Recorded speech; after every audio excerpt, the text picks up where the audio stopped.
Praise the Lord everyone. आज फिर से हम परमेश्वर के वचन के बीच में से बात करते हैं और आज मैं आपसे कहना चाहती हूँ, बाइबल में लिखा है कि तेरी जीभ में ही मौत और तेरी जीभ में ही जीवन है। बहुत सारे ऐसे लोग हैं कि जो अपने टंग्स को सही से इस्तेमाल नहीं करते।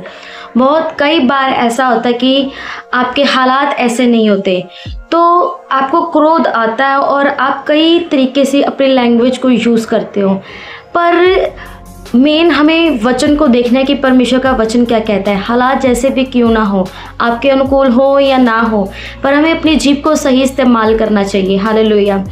मैं जब एक किताब को पढ़ रही थी पास्टर बेनेता की, उन्होंने किताब में अपने लिखा हुआ था कि जो लोग अपने मुंह से नेगेटिव वर्ड्स को हमेशा रिलीज़ करते हैं, कर्जिंग वर्ड्स को दूसरों के लिए रिलीज़ करते हैं कि तू कभी अच्छा नहीं होगा, तू बिगड़ा ही रहेगा। और कई बार ऐसा होता है कि माता पिता भी अपने बच्चों को बहुत सारे कई बार गुस्से में आके कर्ज को रिलीज़ कर देते हैं। ऐसा करने से बाइबल उन्होंने अपनी किताब में लिखा है कि ऐसा करने से आपको कई तरह की अपने शरीर की बीमारियों का सामना करना पड़ सकता है। आपको अपने घुटनों में कमज़ोरी का और पेट की कई बीमारियों का, शरीर में कई तरीके के हिस्सों की बीमारियों का आपको सामना करना पड़ सकता है, क्योंकि आप कर्जिंग वर्ड रिलीज़ कर रहे हो। अगर एक तरीके से आप लोगों को चेंज करना चाहते हो, यानी कि आपके घर में कोई ऐसा मेंबर है या आपके घर में कोई ऐसे फैमिली मेंबर हैं जो कि परमेश्वर में नहीं है, एक तरीके से आप उनको बदलना चाहते हो, पर दूसरी तरीके से आप उनकी लाइफ को बदलता हुआ देखना चाहते हो और दूसरी तरीके से आप उनकी लाइफ में बहुत सारे कर्सिस वर्ड को रिलीज़ करते रहते हो कि तू कभी बदलेगा नहीं, तू कभी बदलेगी नहीं। कई तरीक़ों से आप उनको कर्ज को रिलीज़ करते हो, तो ये आप एक दोष भी लगाते हो कि तू ऐसा है, तू वैसा है, तू कभी नहीं बदलेगा।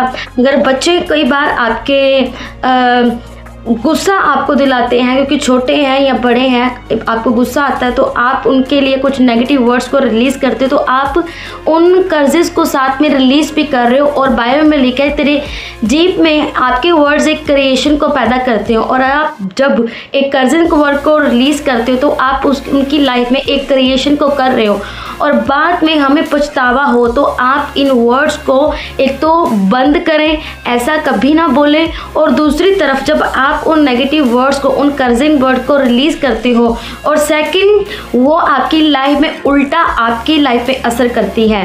और जब कई बार आपको कई बीमारियों का सामना करना पड़ता है तो उन कर्जिस वर्ड की वजह से ही आपको उन बीमारियों का सामना करना पड़ता है। और कई सारी बीमारियां कोई शैतान नहीं देता या परमेश्वर की ओर से नहीं आती, वो खुद ब खुद आपने ही क्रिएट की होती है। इसलिए इससे अच्छा है कि आप उन बीमारियों से जूझें या उन वर्ड्स को अगर आप इस्तेमाल करें तो आज से बंद करें। और अगर आपकी लाइफ में कोई बीमारी है तो आप ध्यान से सोचें कि आप कैसे वर्ड्स का इस्तेमाल कर रहे हैं। खुदा से माफ़ी मांगे और परमेश्वर से कहें कि परमेश्वर मेरी जीभ पर अपना कंट्रोल कर और मुझे अपने लहू से पाक कर और धो के मुझे शुद्ध कर, और परमेश्वर मेरी जीभ का सही इस्तेमाल कर। खुदावंद मेरी सहायता और मेरी मदद कर। जब आप परमेश्वर से माफ़ी मांगेंगे, अगर आप किसी बीमारियों से जूझ भी रहे हो, तो पहले तो जब वो बंधन सारे वो कर्जिंग वर्ड्स टूटेंगे आपकी लाइफ से, जो खुद, क्योंकि बाइबल में ऐसा लिखा है कि तेरी जीभ आशीष देने के लिए बुलाई गई है।